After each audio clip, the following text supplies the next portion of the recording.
Boa noite a todos. Louvado e exaltado seja o nome do Senhor.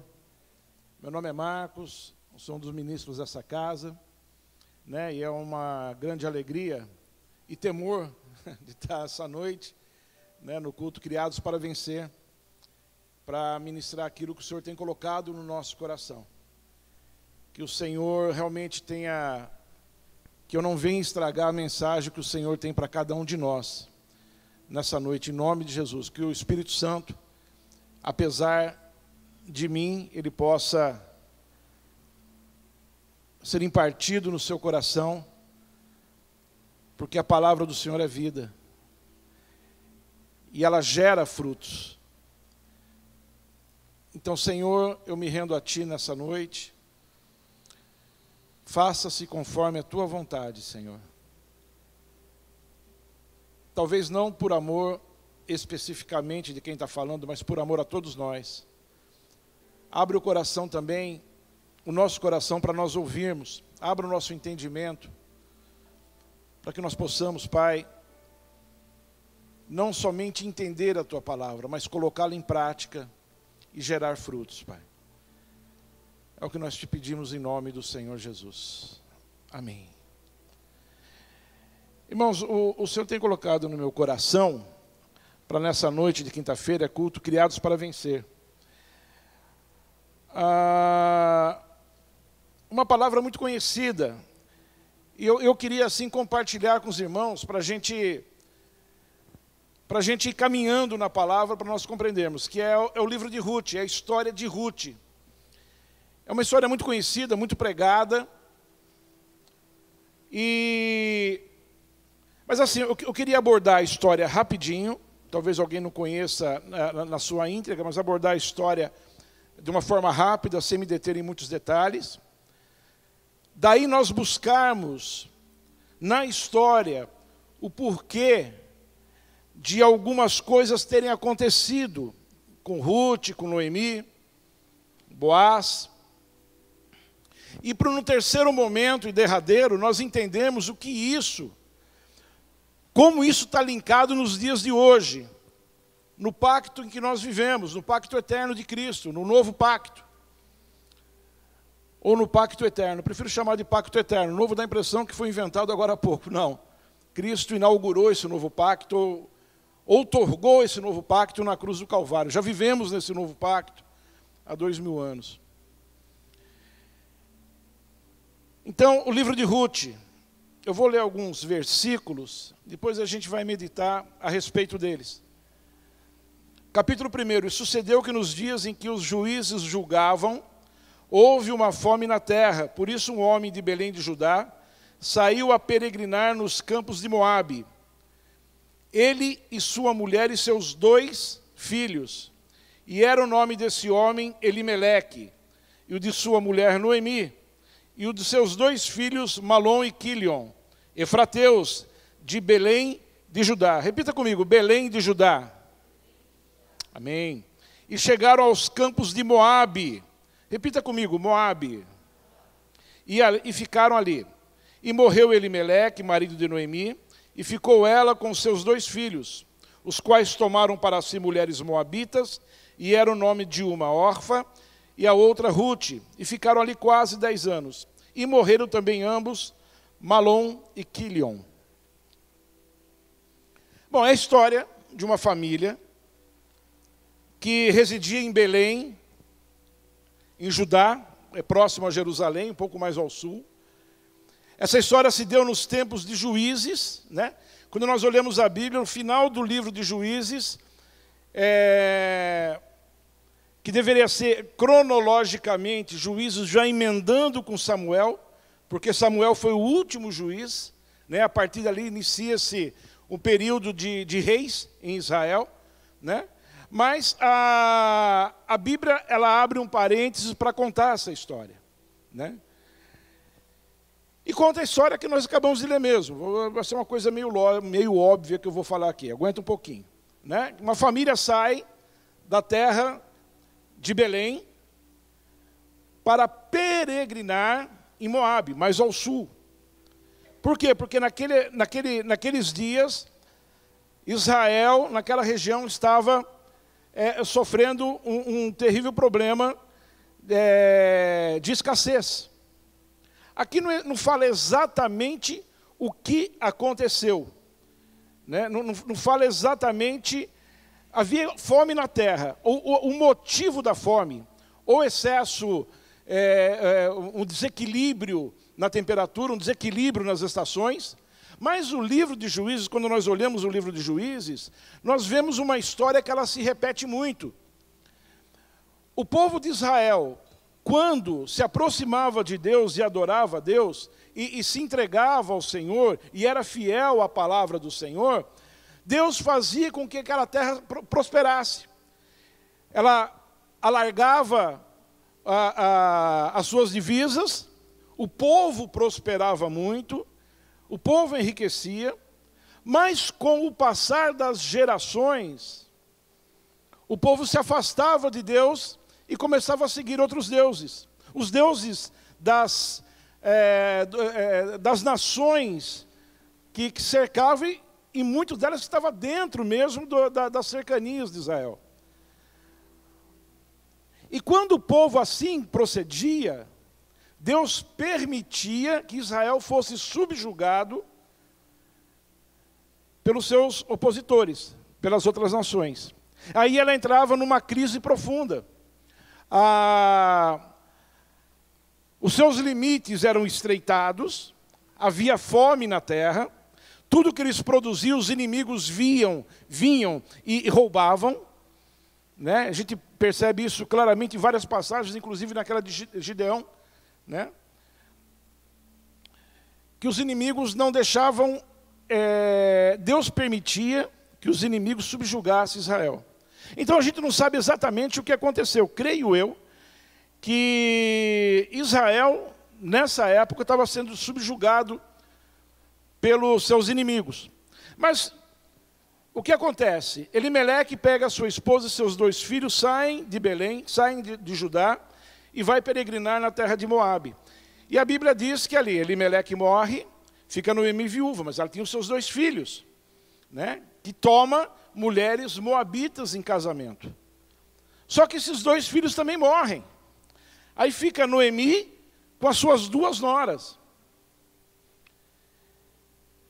A palavra diz aqui no verso 6, lá no final do verso 6, que fala assim: porquanto na terra de Moabe ouviu que o Senhor tinha visitado o seu povo dando-lhe pão. Então, depois de um certo tempo,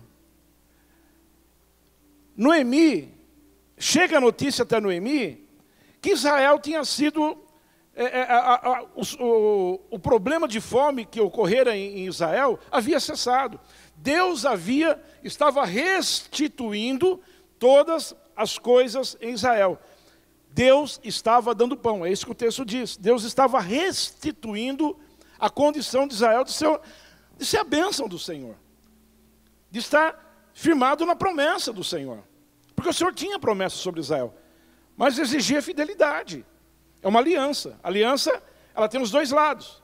Então, quando Israel não era fiel à sua parte, né, Deus permitia que ele fosse assolado. Mas quando Israel se voltava, se arrependia e se voltava diante de Deus, pedindo perdão e reestabelecendo o culto ao Senhor, Israel prosperava. Isso aí, no livro de Juízes, vocês vão ver. É direto isso. Israel prosperava, pecava, caía. Passava 40, 60, 80 anos, Israel se arrependia. Lá, o Deus dos nossos pais, Ele fazia a nossa terra prosperar. Vamos nos arrepender, vamos tirar todos os balaíns, vamos tirar toda adoração aos outros deuses, vamos estabelecer a adoração ao Deus de Israel, ao Deus Javé, ao Deus Jeová. E aí estabelecia, Israel começava a prosperar, mas aquela geração morria, vinha a outra geração, vinha a próxima e pecava. Assim, 400 anos dessa forma.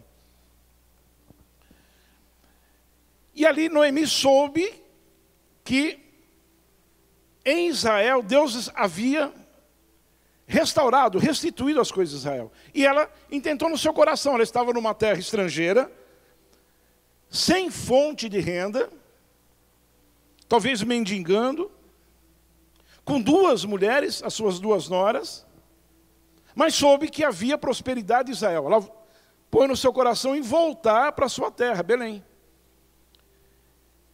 E ali as suas 2 noras, num primeiro momento, elas se comprometem em voltar com a sua sogra. E está aqui no verso 10, no capítulo 1, verso 10. E disseram-lhe: certamente voltaremos contigo ao teu povo. As 2 se comprometeram. Agora, acelerando, para a gente ir assim, aquilo que Deus colocou no meu coração. Orfa, apesar, uma das suas noras, apesar de amar muito a sua sogra, e é isso que a palavra diz, Orfa não abandonou Noemi. Noemi, ela insiste para que as 2 fiquem com a sua parentela. Elas não tinham mais marido. E Noemi insiste, olha, volta para a sua parentela, volta para a casa dos seus pais. E eu vou voltar para Belém. E as 2, não, nós vamos contigo. E Noemi insiste. Orfa, ela pensa, ela reflete, falou, acho que talvez seja melhor realmente eu ficar, porque lá eu vou ficar desamparada. Aqui pelo menos eu tenho a minha parentela. Orfa fica. Mas Ruth não. Ruth, ela toma uma atitude extremamente corajosa. E ela fala, olha, onde você for eu vou também. O teu povo será o meu povo. O teu Deus será o meu Deus.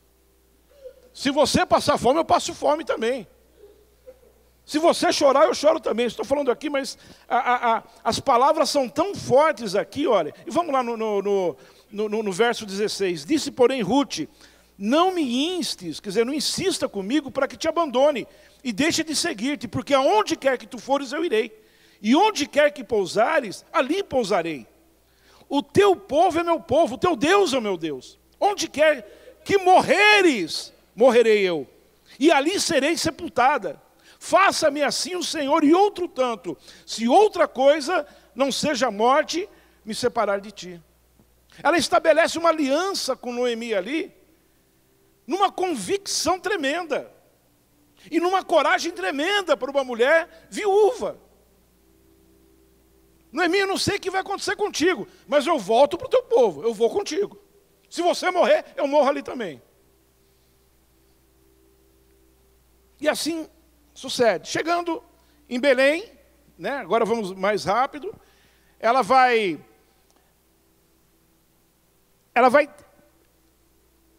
nas plantações de trigo, de cevada, ela vai buscar, ela vem atrás dos segadores, como outras pessoas assim faziam. E existia esse preceito judaico, aquilo que você conseguir colher, tudo bem, aquilo que cair no chão, deixa. Aquilo que cair no chão, deixa, porque vem, os pobres vêm atrás e vêm recolhendo, aquilo era para os pobres. E assim ela fez. Só que ela caiu nas graças de Boaz, o dono daqueles campos.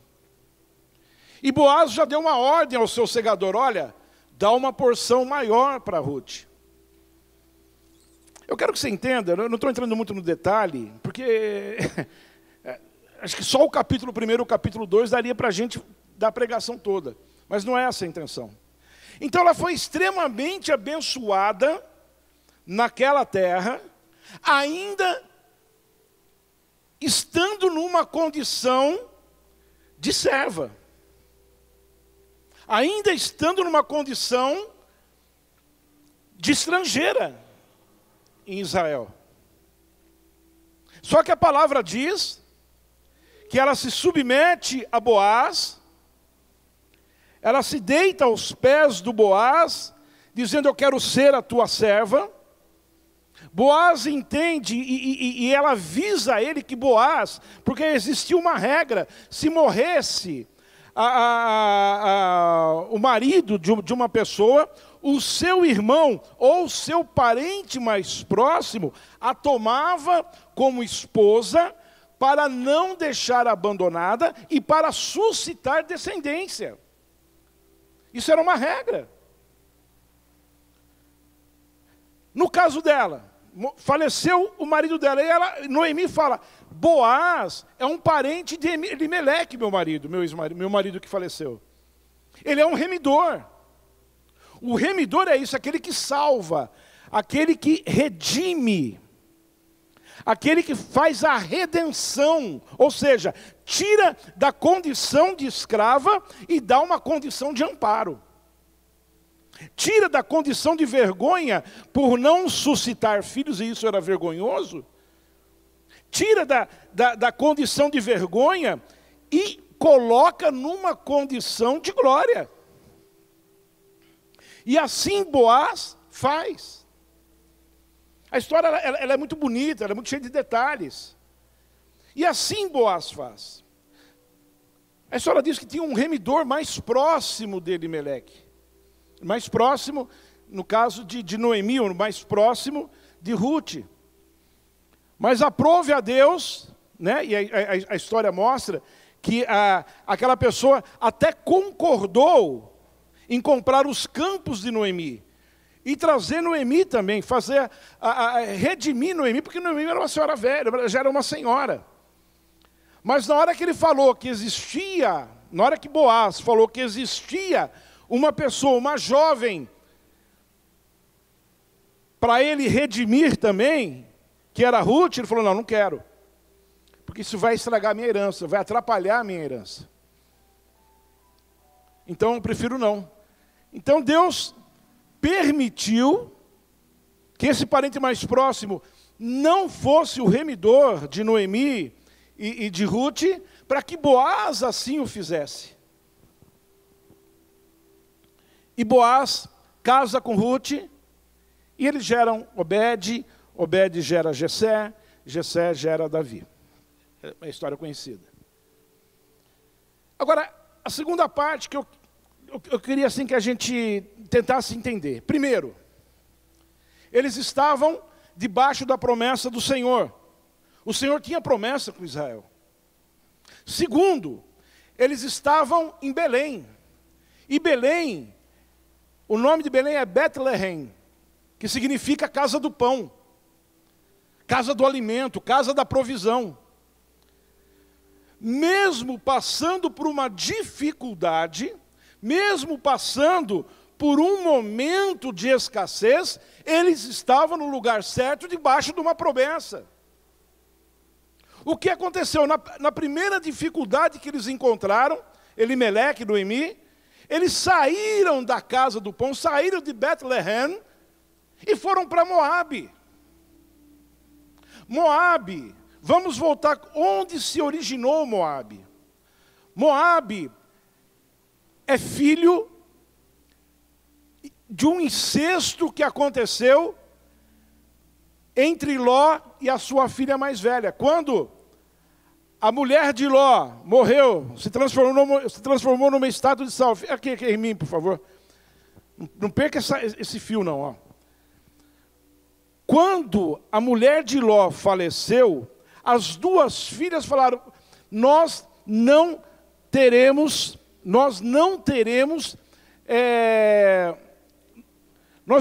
herdeiros.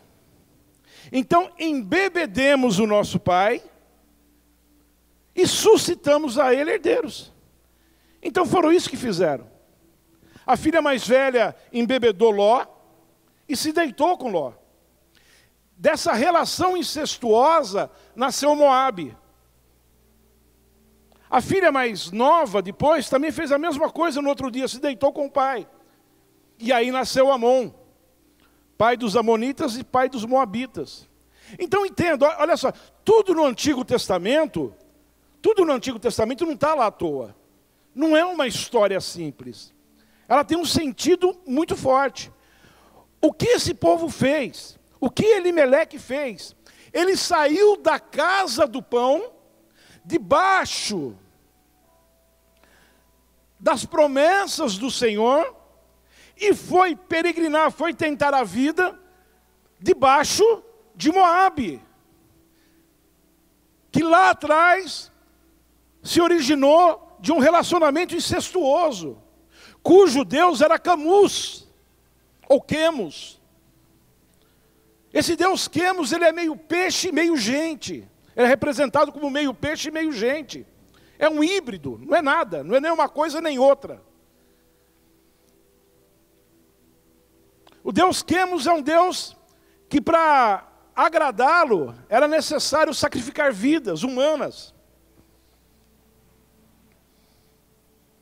Então eles saíram, ainda aqui de uma dificuldade, eles saíram da casa do pão de Bethlehem para ir peregrinar em Moabe, debaixo de maldição.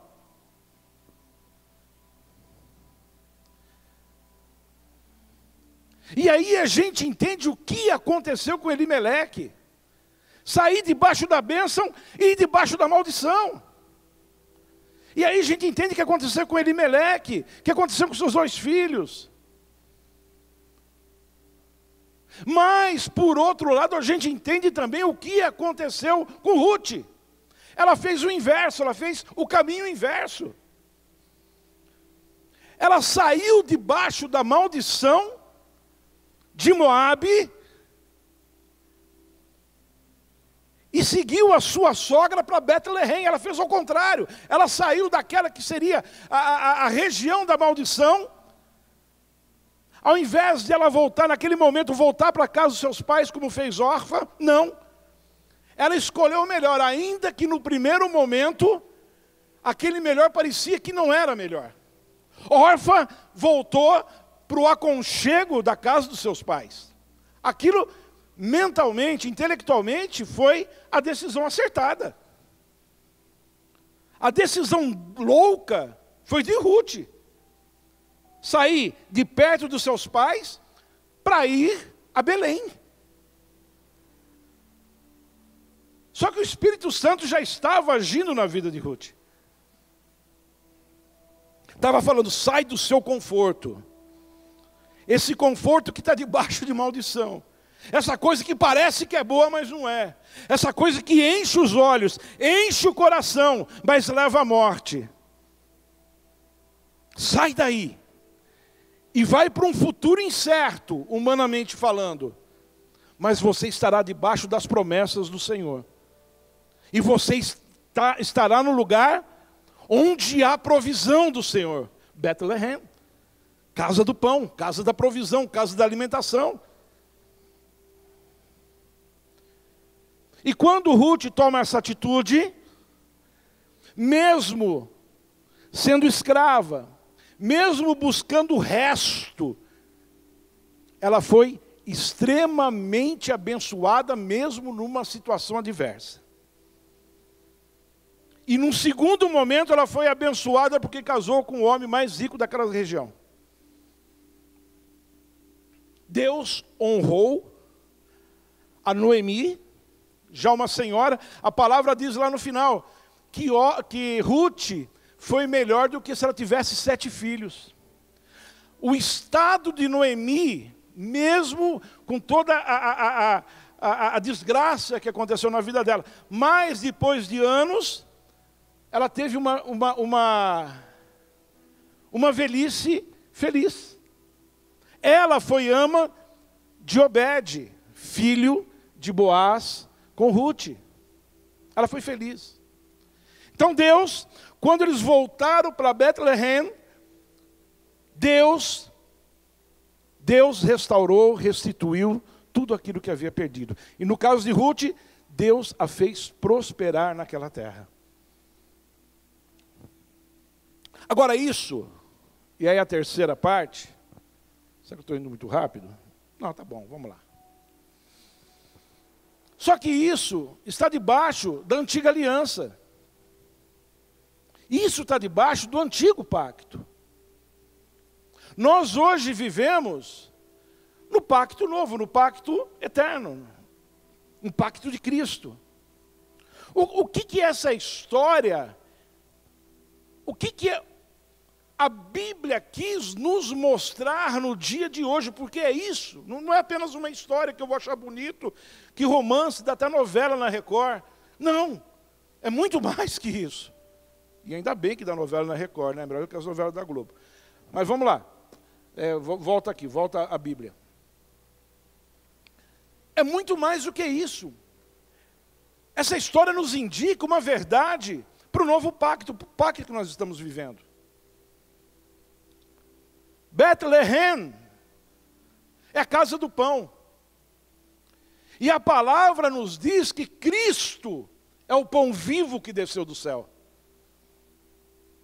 Ele é o nosso alimento. E é interessante que lá em Deuteronômio 8:3,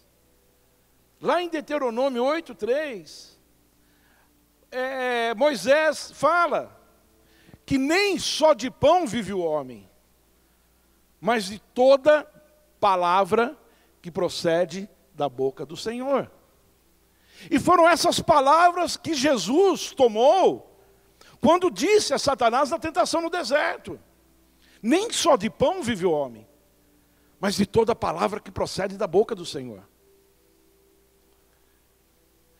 Então, quando nós entendemos o que é o Betlehem, o que é o Belém do novo pacto, é esse alimento, é esse pão que não é necessariamente o pão físico, o pão feito por mãos humanas, mas é a palavra que se procede da boca do Senhor.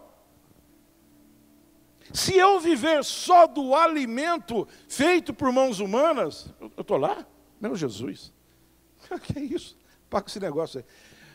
Se eu viver apenas do alimento que é feito, ou cultivado, processado pela mão humana, eu posso ser a alma vivente. Mas se eu me alimentar do pão vivo que desceu do céu, eu passo a ser um espírito vivificante. É diferente.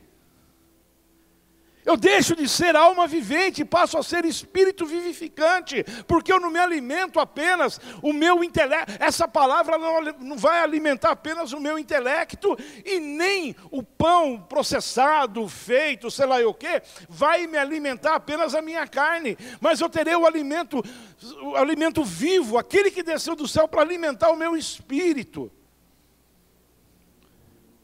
Belém no novo pacto somos nós. Porque o pão vivo que desceu dos céus habita em nós. É essa a proposta do Senhor. Em Atos diz que que o Senhor não habita mais em templos construídos por mãos humanas, mas nós somos o templo do Senhor. Ora, se Jesus, lá em João 6, em várias passagens, ele fala: eu sou o pão vivo que desceu dos céus. E ele fala: eu e meu Pai viremos e habitaremos em vocês. E ele fala também: olha, eu sou a videira, vós sois as varas. Então Belém não é mais um lugar físico no novo pacto. O local da bênção não é mais uma região geográfica. Moabe também não é mais uma região geográfica. Mas tanto Belém como Moabe passa a ser um ambiente espiritual em que nós estamos inseridos. No novo pacto, o pão vivo que desceu dos céus habita em mim, ou quer habitar em mim. Eis que estou à porta e bato.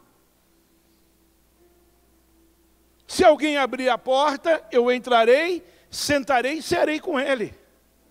Então o pão vivo que desceu do céu está à porta, está à nossa porta, e é a porta do nosso coração, a porta do nosso eu, querendo entrar, sentar e cear conosco. Então Belém passa a ser, eu passo a ser Belém, porque o pão vivo mora em mim, a casa do pão, Betlehem.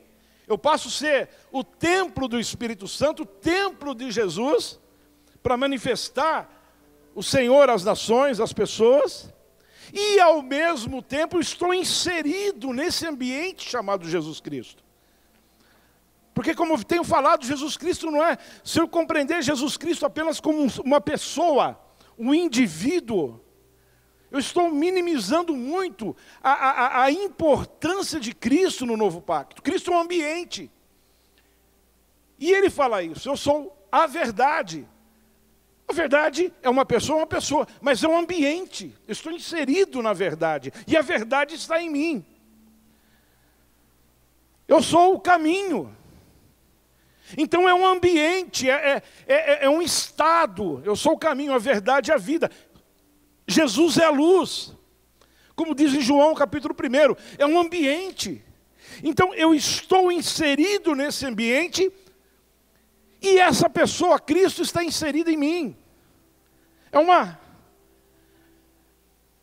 dualidade. Belém é um estado espiritual. Agora, Moabe também é. Moabe também é um estado espiritual. E muitas das vezes, e é isso que existem dois aspectos que eu queria abordar agora nessa reta final. Primeiro, é nós estarmos inseridos em Belém, em Bethlehem.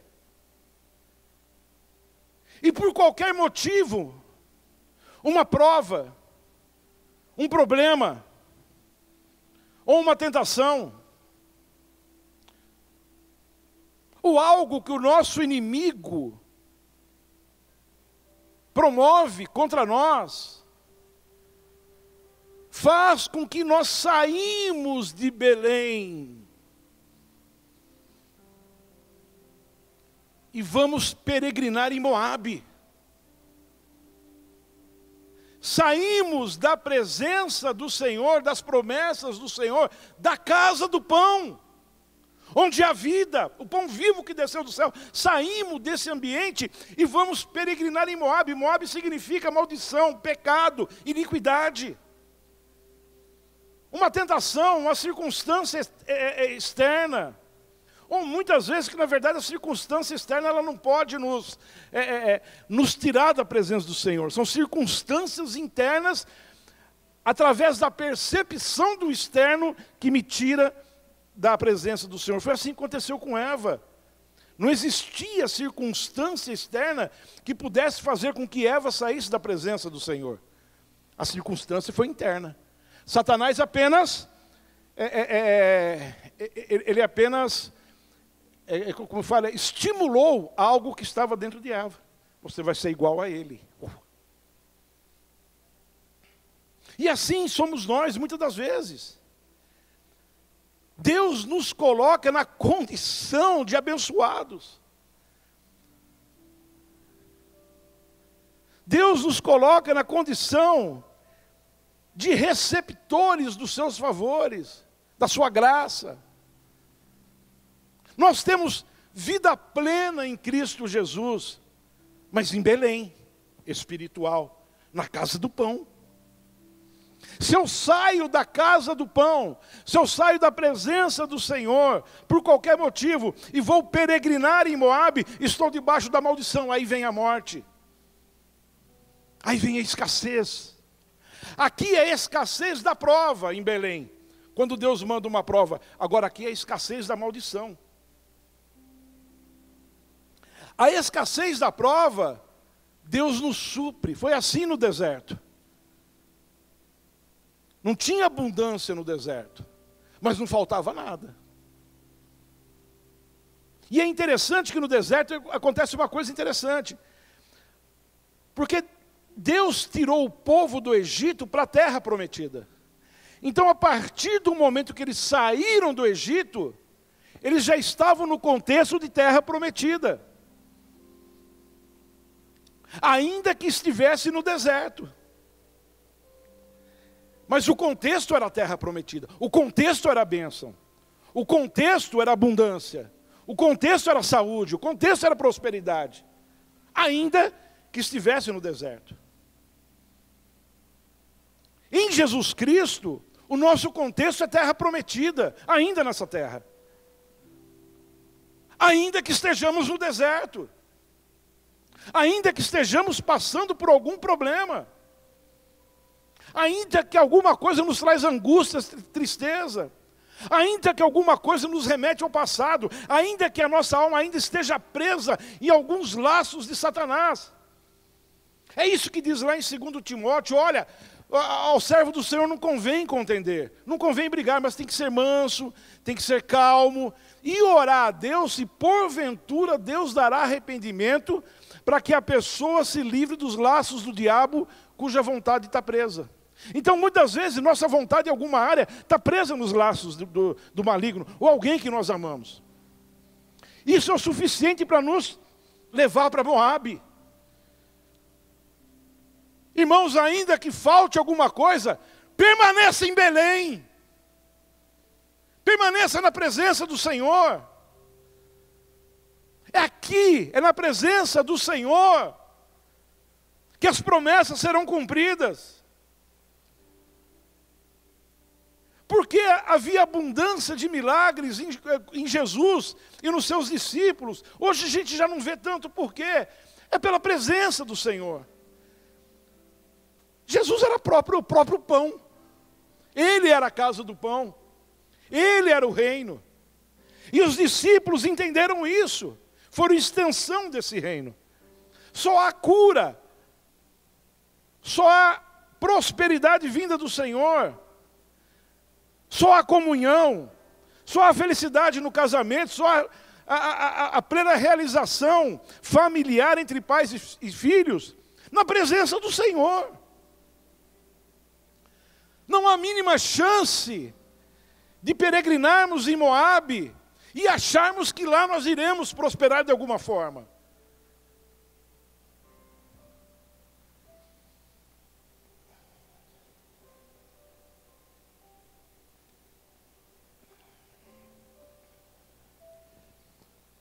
Irmãos, eu não sei se você foi sacado de Moabe, como Ruth, ou se você, ou se nós, eu vou colocar nós, não gosto de colocar você, porque as dificuldades que qualquer um tem, eu também tenho. Os dilemas que qualquer um tem, eu também tenho. Existe uma força maligna, desgraçada, que sempre tenta me levar para Moabe. E a luta nossa é diária para permanecer em Belém. Para permanecer na casa do pão. E muitas dessas circunstâncias, elas são até legítimas. Que faz com que a gente tente dar o jeitinho moabita de ser. Eu preciso fazer alguma coisa. Estou esperando em Deus, mas parece que a coisa não está acontecendo. Espere em Deus, não saia de Belém, não saia da presença do Senhor.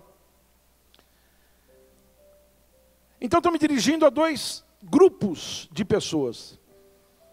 E eu me incluo nos dois. Porque eu vim de Moabe também, eu não conhecia o Senhor. Mas quando aprove o Senhor se apresentar a mim, ele fez igual fez com Ruth. Marcos, saia de Moabe e vai para Belém. Aguenta a tua aprovação aqui em Belém, que eu vou te exaltar no devido tempo. Aguenta o deserto. Aguenta um pouco aqui, deserto já é terra prometida. O início da peregrinação em Belém já é a plenitude de Belém. Segura, aguenta a provação. Eu vou deixar inimigos dentro desse território. Interessante.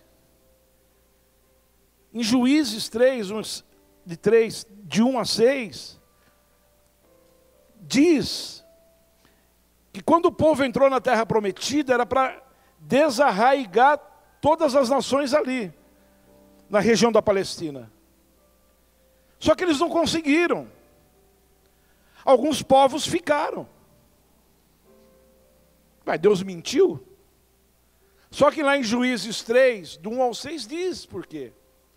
E a palavra diz que Deus permitiu que determinados povos ficassem no meio de Israel para provar o coração deles.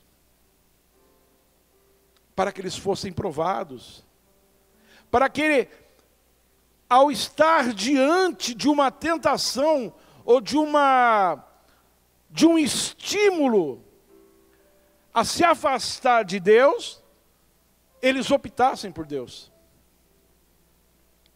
E é por isso que nós não somos livres dos nossos inimigos.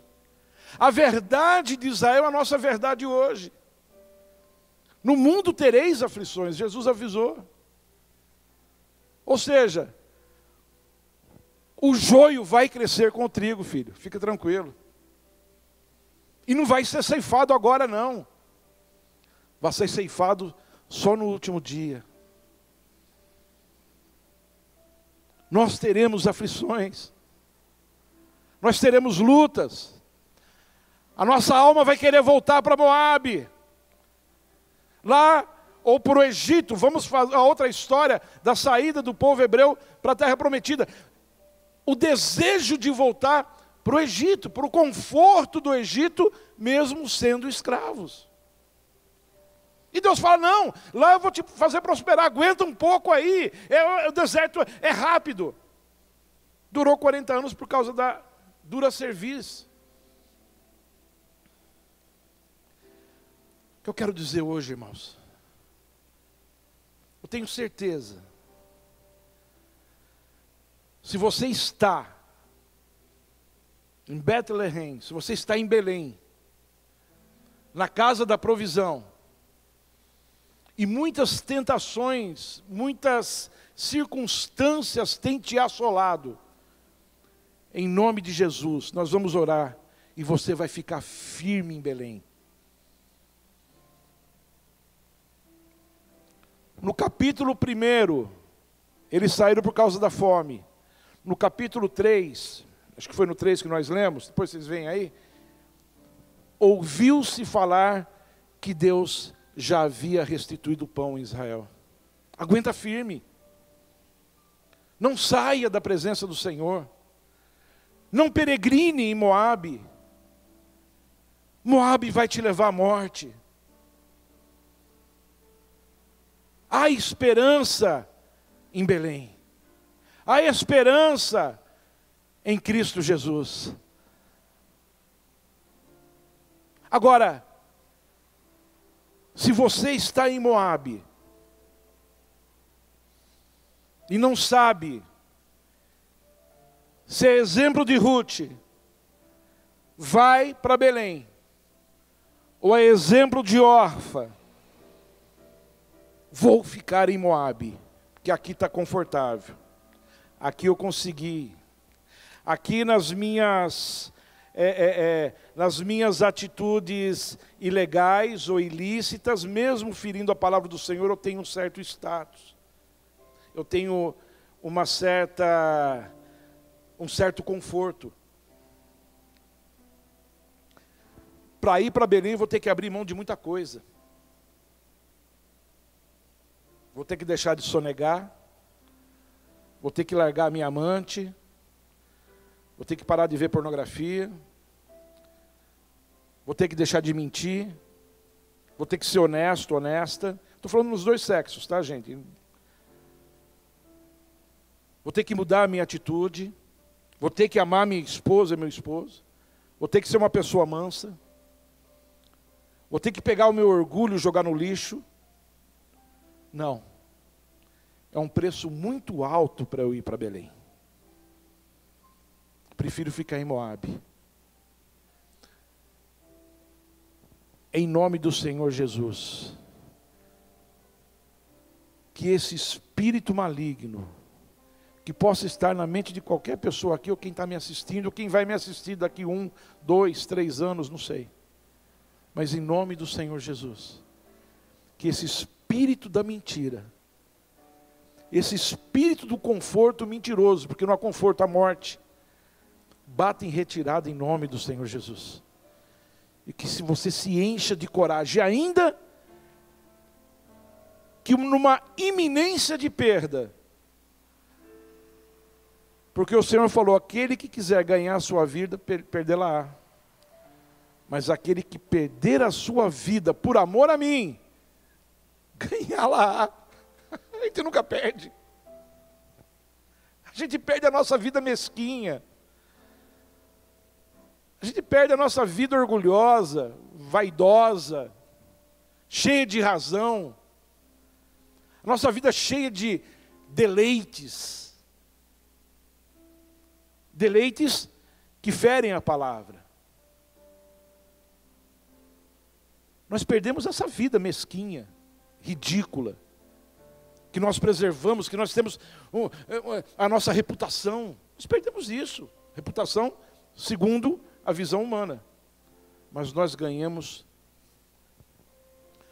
uma condição de verdade, firmados na rocha, cujo vento pode bater, as tempestades podem assolar, mas ficaremos firmes, firmados na verdade. Nessa noite, se você estiver em Belém, espiritualmente falando, no novo pacto, não na história de Ruth, mas no novo pacto, permaneça firme. Deixa, esse vento vai passar. Deus prometeu, Ele vai cumprir. Você vai prosperar nos seus negócios, vai sim. A vontade do Senhor é boa, perfeita e agradável, mas permaneça firme. Permaneça firme. Deus pode tirar até mais, mas permaneça firme. E se você está em Moabe, abandona essa porcaria hoje de uma vez por todas e corra para Belém, que é ali que você vai ser abençoado, amplamente abençoado. Deserto já é terra prometida, já faz parte da terra prometida. Aguenta o deserto, que terra prometida já está chegando. Vamos nos colocar em pé em nome de Jesus.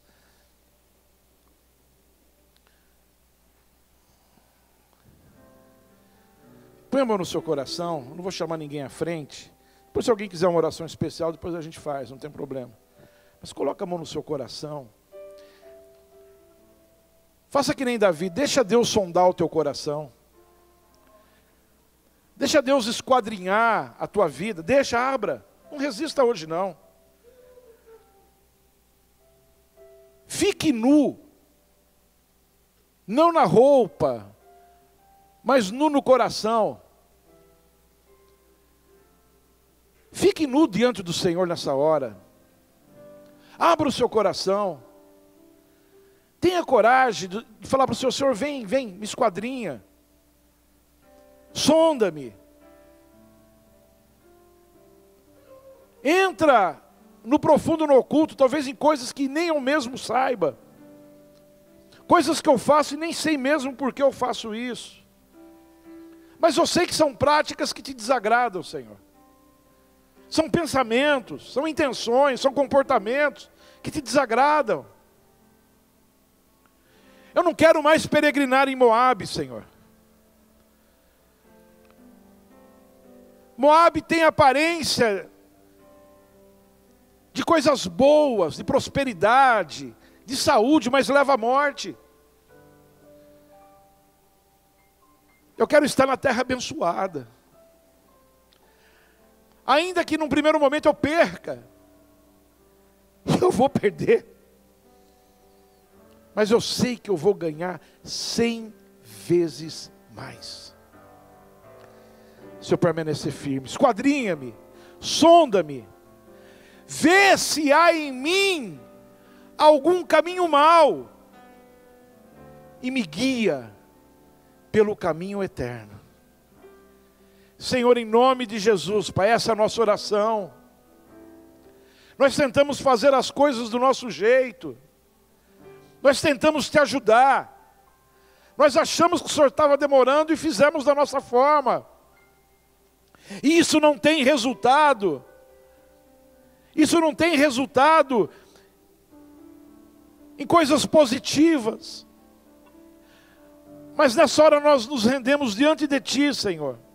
Damos liberdade, abrimos o nosso coração, para que o Senhor, o pão da vida, entre e faça morada. É esse o novo pacto.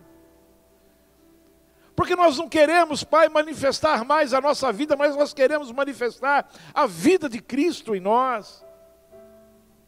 Para que tudo onde nós tocarmos seja abençoado. Tudo que nós falarmos sejam palavras de bênção e não mais de maldição, não mais de malícia, não mais de zombaria, não mais de ira, de raiva, mas de bênção. Queremos uma mudança de natureza, Pai. Não queremos ser mais o Adão melhorado, como nós tentamos ser, inclusive na religião. Troca essa natureza nessa noite, Pai. Tira essa natureza de Adão e coloca a natureza de Cristo em nossa vida, Pai. Hoje é o culto de criados para vencer. E nós somos mais do que vencedores em Ti, Senhor. Os nossos negócios prosperarão. A nossa família será uma bênção. A minha esposa, eu amarei profundamente. O meu marido, para as mulheres, eu amarei profundamente. Teremos relações sadias com os nossos filhos, relacionamentos sadios com os nossos filhos. Seremos fonte de bênção na nossa família. Seremos fonte de bênção na nossa vizinhança, no local de trabalho, no local de estudo, na escola, no nosso convívio social. Nós seremos sal da terra e luz do mundo, Senhor. Seremos pessoas totalmente diferentes. O nosso negócio prosperará, gerará renda, gerará riqueza, gerará empregos, Pai. A maldição que está sobre o fruto das nossas mãos baterá em retirada, ficará em Moabe, porque nós estamos agora em Betlehem, a casa do pão, a casa da provisão, a casa da saúde, a casa da comunhão. Em nome de Jesus, que essa quinta-feira, Senhor, não mais importante do que as demais, e nem menos importante, mas de igual importância diante de Ti, que nessa quinta-feira, Senhor, seja o marco da virada da nossa vida, em nome do Senhor Jesus. Amém.